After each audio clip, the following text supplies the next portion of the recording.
Hello Infiniteers, and welcome back once again to my Zootopia toy box.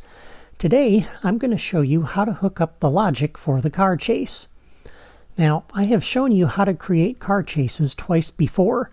The first one was in my DuckTales toy box, and in that car chase I used a ground vehicle that I placed directly into the toy box, and it was always there using up memory, even when the car chase was over.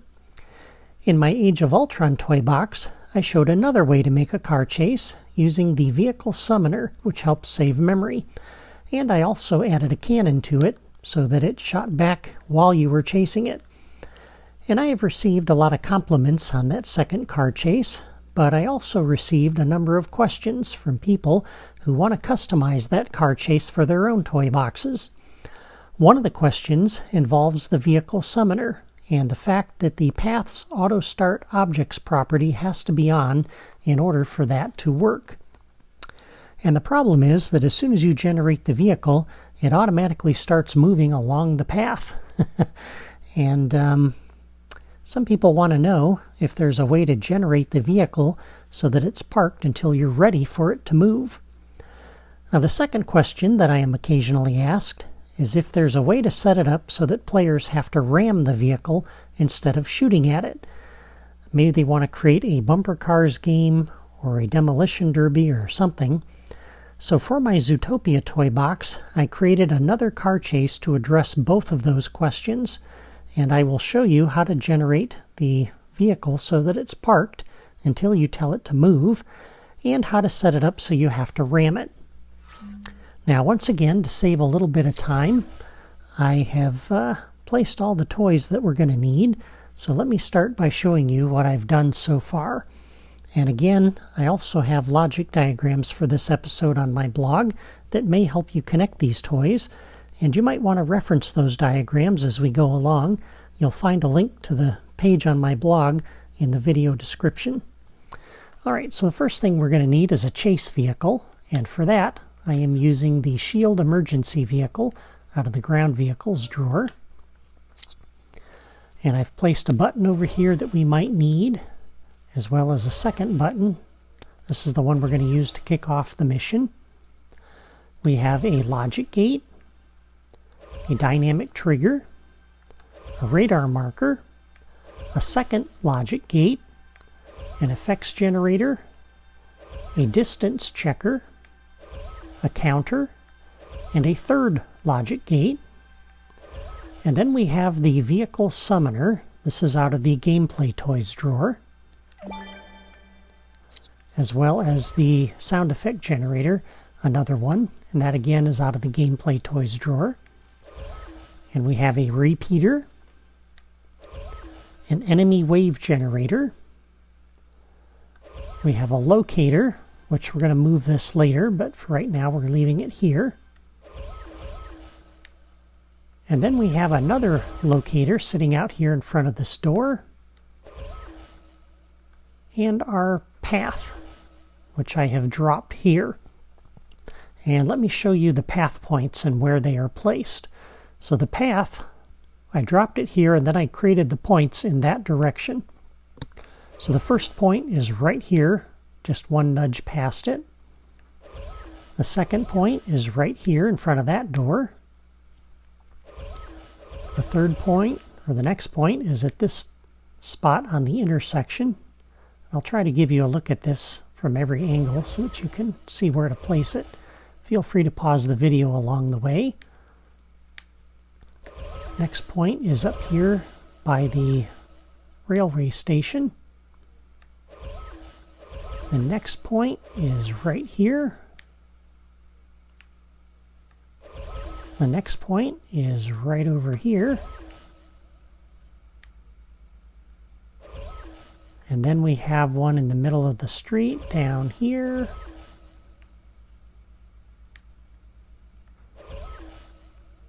Next one is right there. And then around this corner. Next one's up at this intersection. And now this next part is going to differ a little bit depending on which version of the toy box that you made. However, it's going to be pretty close to what I have here. You might have to tweak the location of this point, for example, in order to get the curve to go around this corner. But in this version of the toy box, that's where this point goes. The next one is right here.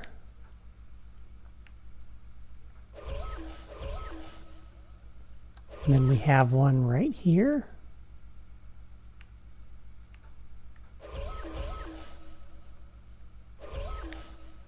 And if you have the other version of the toy box, it's basically going to follow the same path, more or less. This one's right on the terrain seam. Then we get to this corner.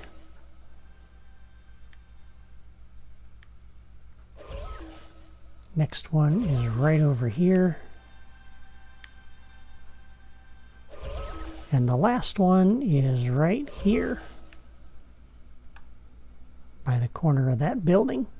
Okay? And then I came into the path properties and I turned the looped flag on. And while we're right here, let's go ahead and set the rest of the properties. So we leave that on. Speed is going to be set to the max of 300. Leave that off, leave that on. And then come down to path point options. Set the speed modifier to 200. So the modifier at this point will be 200. So twice of this. So our overall speed is going to be 600. And then every point along the path, you're going to do the same thing. You're going to set the speed modifier to 200. Do that for every other point on the path, just like I did for that one. Okay, and I've already done all those others ahead of time. But when you come down and you select the block underneath the road and you just kind of look at where the path is going, you can see it follows a nice smooth curve. It doesn't loop back on itself or do anything weird.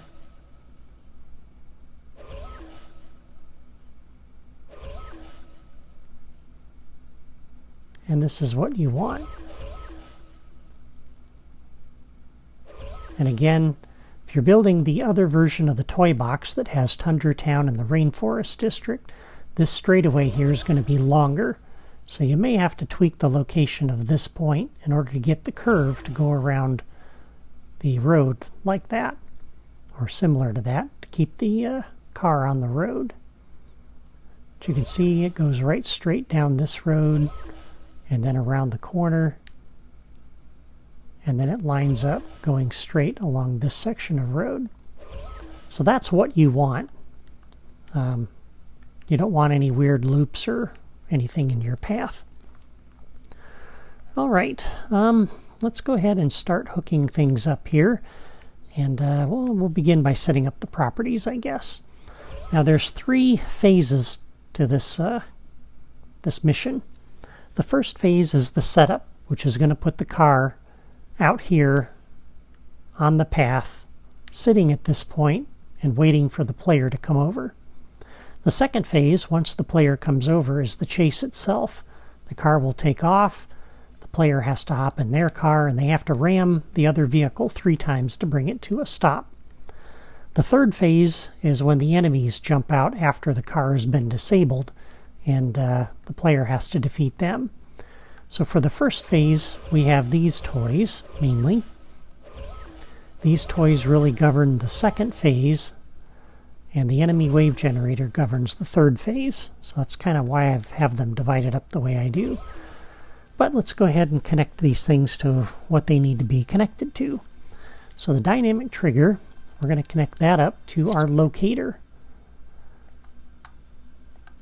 And for our chase, for the vehicle we're chasing, it's basically going to consist of a vehicle that we generate from the vehicle summoner and this locator. So a lot of toys are going to connect to this locator, which is why I dropped it back here. On the dynamic trigger, under the properties, the target needs to be the locator. And the trigger distance I'm going to set to 20. So the player doesn't have to be right on top of the car, just approaching it before the car takes off. All right, the radar marker. We want a radar marker on the car. So we're going to connect that up to this locator. And on the radar marker properties, beacon type will be a yellow arrow. Beacon location needs to be the locator. The rest of those properties stay the same. The distance checker, we're going to use this for the ramming logic. That again needs to be connected to this locator as target A. And on the properties for the distance checker, target A then needs to be the locator. For target B, this will be any player. And for the distance on this, I'm going to set all of these to 5. You can have 3 different ranges, 3 different rings basically around the object that you want to check the distance for. But this is what we're going to do. The rest of these stay the same. So basically just one distance around that car that we're interested in. All right, the effects generator. That needs to connect to the locator. We're going to use this for the smoke plume after the car is rammed the first time, as well as the explosion when it's destroyed. On the counter, this is going to keep track of the number of times we hit the car. And we want to ram it 3 times, so our target count needs to be 3. We are going to turn off the visible display, and these 2 properties stay the same.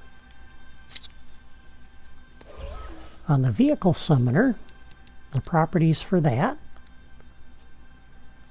we are going to turn on orient along path, because you don't want the car sliding sideways around the turns. Leave this off. This is really important because it needs to follow that path precisely. We want to make sure the locator is right underneath the car. And then we're going to leave this set to loop. And we want to connect this to the path out here.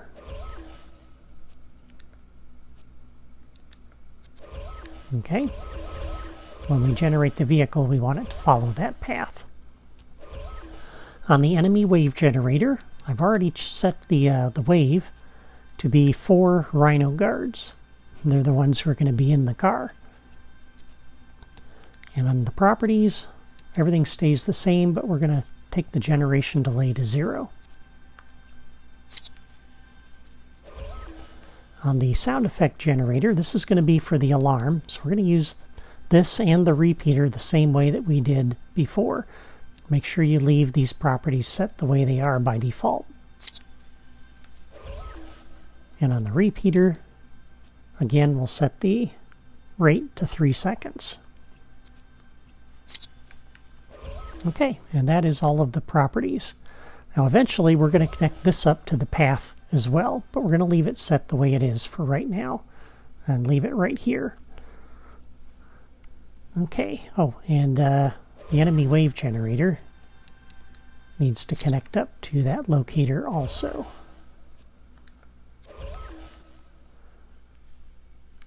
Okay, so enemy wave generators connected, the distance checkers connected, the effects generators connected to that locator, and the radar marker and the dynamic trigger. All right, so there we go. Okay, I think the next thing we will do, I'm just going to go ahead and connect this button up temporarily with a new logic connection to our path. And we're going to do a reset and stop. And I'm mainly going to do this because as soon as I connect this locator to that path, it's going to start moving along the path because the auto start objects flag is set. The property is set on the path to do that. So we're going to do a new path connection. Connect that up to the path. And you see the locator took off, which is why we needed the button. So we'll come out of the editor and press the button. That puts the locator right there at the path. All right, we're going to use this button to kick off the mission. And by the way, let's go ahead and just move this button around the corner over here, just so that when we test this out later, we don't hit that button and kick off the burning building mission. That wouldn't be good. All right, so once again, this button we'll use temporarily to kick off the mission. This will do a new logic connection. When pressed, we'll input into this gate. And again, later on, we're going to delete this button and hook the real thing up to this. But we don't have that yet, so this is how we'll kick off the mission. And this logic gate will start the mission. So on here, we're going to do a new logic connection on output. First thing we will do is come over to our repeater and turn that on. And just like last time, on the repeater, every time that repeats, every 3 seconds, we'll come over to our sound effect generator here, the local one. We're going to go to General. We're going to scroll down to the loud alarm sound. And I want it so that when the player approaches this area, they hear the alarm from this building, because some thieves have robbed it or whatever, and they're getting ready to take off. All right, on the logic gate, new logic connection on output, and this again is logic gate number 1 on the diagrams. We will come over to the radar marker and activate that. That'll put a radar marker on the locator out there. On the logic gate, a new logic connection on output. We're going to come over to the dynamic trigger and turn that on. And we want that off by default. So let's come over to our level starter.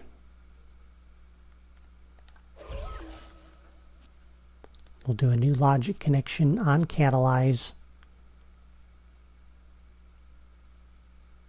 Come over here and turn off the dynamic trigger. And we also want to turn off that distance checker by default. So let's do that too while we're right here. New logic connection on catalyze.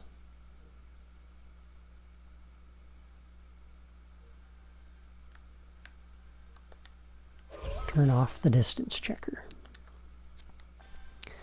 And by the way, a couple episodes ago when we set these things up, I guess it was 3 episodes ago, I had mentioned that the purse, the bag that was stolen, didn't appear. And the reason is because the level starter was never kicked off to kick off our loot drop manager. So let's go ahead and drop another button over here and use this to initialize the level starter, because we're probably going to have to do this several times during the logic episodes here. And we'll come out of the editor and hit the button. That invokes the level starter, which means now that our dynamic trigger and our distance checker over here are in fact off.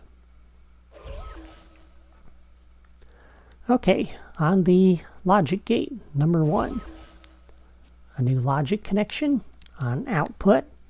Next thing we will do is come over to our counter and reset that, just in case we end up playing this mission multiple times, which is also a possibility in the actual toy box. And on output from logic gate number 1, we want to come over to our second logic gate over here and open it. And I'll explain why we need that gate shortly. And then a new logic connection on output from logic gate number 1. We want to come over to our vehicle summoner. I'm going to go to the Avengers category and select Tony Stark's sports car. You can use whatever car or vehicle you want. I'd prefer a ground vehicle, obviously. I like the sports car because that's kind of cool. All right, and that's everything that this logic gate number 1 needs to do.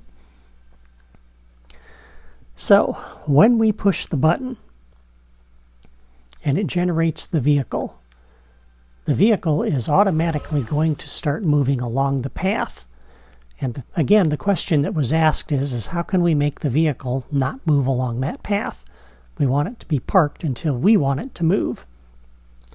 And what we're going to do for that is we're going to use this path point right here.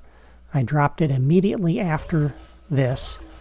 So it's like going to be a split second before the locator and before the car hits this path.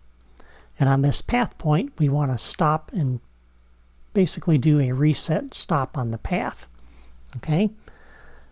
And so what we will do here is a logic connection on the path point. When the point is reached by the object on the path, we're going to come over to logic gate number 2 and input. Okay? And this will be in the open state because when we started the mission, this put it in the open state. And on output from this logic gate, we're going to come over to our path.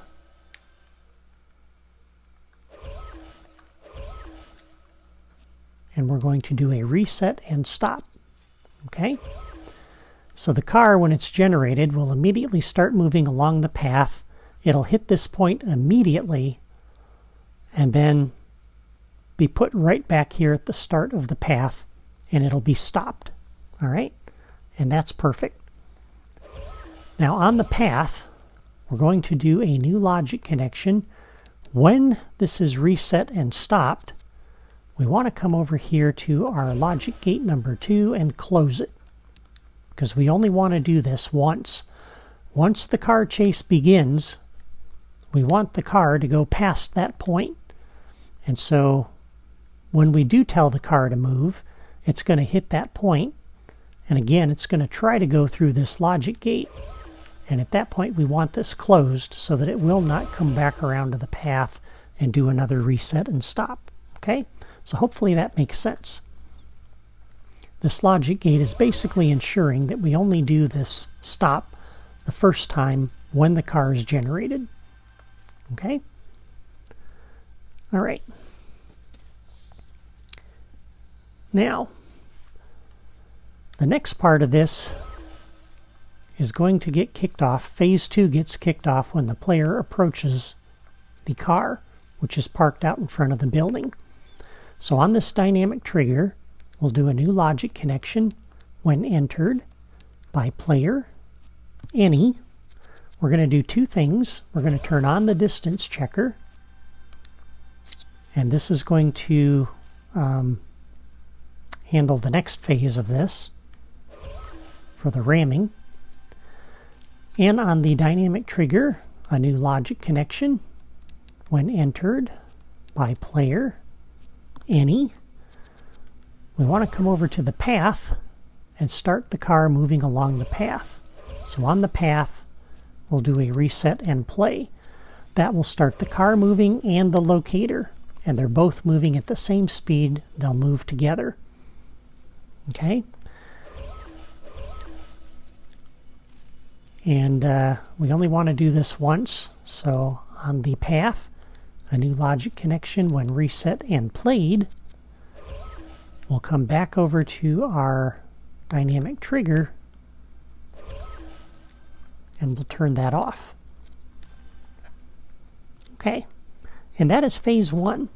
It's basically just putting everything out, initializing it, getting the car out here and putting it in the stopped state, and waiting until the player gets over here before the car starts moving. And the larger radius of 20 around that dynamic trigger means the player is going to get about this close to the car before it takes off. And so the player won't be close enough for the distance checker to pick it up.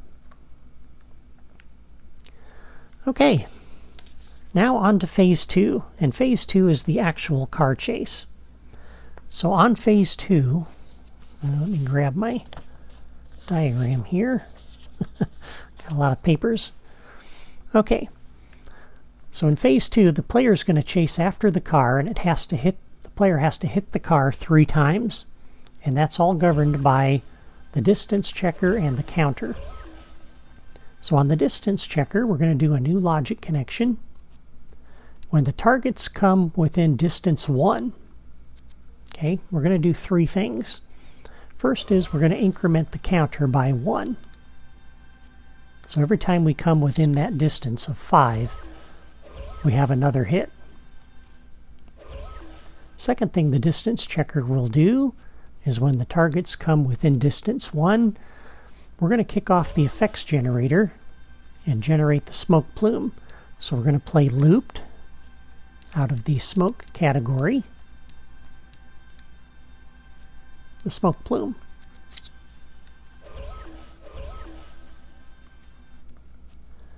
And on the distance checker, a new logic connection. When the targets come within distance 1, we're going to come over to our sound effect generator that we put down over here a few episodes ago. This is the one when you play it, you can hear it from anywhere in the toy box. And we're going to go to the general category and select the bell ring. Now this isn't necessarily needed, but I find it's helpful to know when the player has actually hit the car. And you know you've had a successful hit. All right. And then once the counter reaches the target count of 3, then we kick off phase 3. So on the counter, a new logic connection. When the target is reached, we'll go ahead and deactivate the radar marker, because we don't need a radar marker on the car anymore. On the counter, a new logic connection. When the target is reached, we will come around to our locator over here. And under Toy Box Path, we're going to say stop. And this is important. You need to come to the locator to do that. You don't want to go to the path and say reset and stop, because that'll put the locator back here at this building. You want the locator to stop wherever the player hits it the 3rd time. On the counter, new logic connection. When the target is reached, we'll turn off the distance checker because we're done with that. On the counter, a new logic connection. When the target is reached, we will generate the enemies. So they're going to come out of the vehicle. On the counter, new logic connection. When the target is reached, we will remove the vehicle. So if you scroll all the way down on the vehicle summoner, we take the vehicle out, do a remove all. And the other thing is I'd like to do 2 things with the effects generator. I would like to stop the smoke, and I would like to play a large explosion to cover up the fact that we're removing that vehicle. So on the counter, a new logic connection. When the target is reached, come over to the effects generator and we'll stop looping the effects. And now I cannot make a second connection from here to the effects generator, and if I try, when target is reached, see, it won't let me do that, and that's why we have logic gate number 3 here. So we'll input into that, and on output from this gate, come over to the effects generator and play once out of the explosions category, the huge explosion. Okay. All right. And what I have found sometimes when I do this is sometimes the smoke doesn't actually stop. And we'll take care of that at the end of the mission. Don't know why that is, but it does. Okay, and that is everything for phase 2.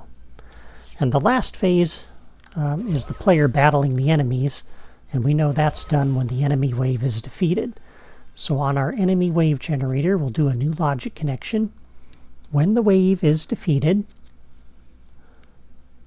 we will come over to the path creator and do a reset and stop. And that will bring the locator back over here to this point. and reset it for the next car chase.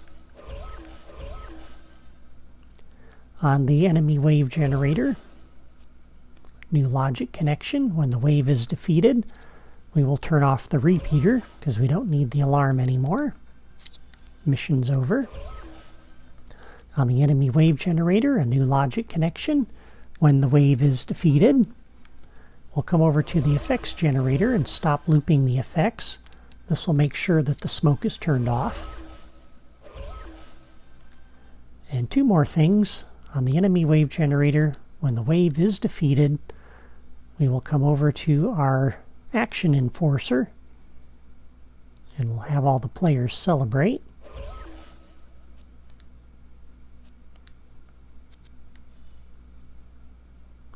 And you can probably guess what the last thing is. We need to play our end of mission sound. So on the enemy wave generator, when the wave is defeated, again, make sure you come up to this sound effect generator because this is the one that you can hear from anywhere in the toy box. And we will do our musical fanfare to indicate the end of the mission. And I believe that's everything. Let's see, we are done with this button, so we can take that out. And let's see how we did. Just make sure, double check, yeah. All right, so we'll come out of the editor.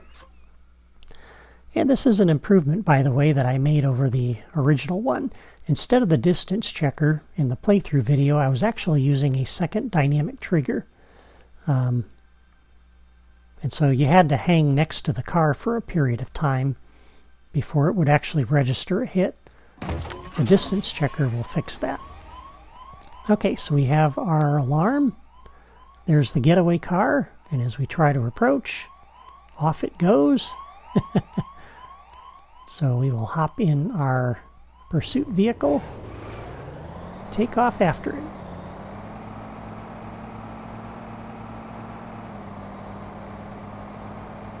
And you saw how the vehicle was stopped, so that's pretty cool. Alright, so it had to be on side of it. We might want to tweak the distance checker and make it a little bit wider. Put it at 6 instead of 5. There we go. We jump out. There's our enemies.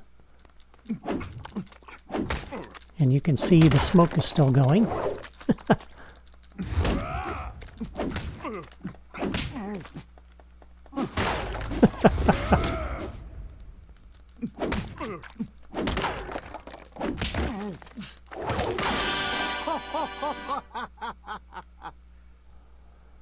Okay, and there we go. And now, as you'll notice, the locator isn't here anymore. So at the end of the mission, we put it right back over here, which was good. So what I would do on the distance checker, go into the properties, set all of these to 6. And that should allow you to hit the vehicle from behind and register the hit and not have to broadside it. And I won't test that again. And if 6 doesn't work, you can set it to 7, but I'm pretty sure 6 will work. So now you have another example for a car chase that you can implement in your toy boxes. And between this one and the one in my Age of Ultron series, you should have everything you need to build a car chase that suits your own particular needs. Before you go, let me know in the comments what you think of this car chase and the logic, and if you have any other questions about how to build car chases. And don't forget to like and subscribe for more content like this. Thank you for watching, and I'll see you next time.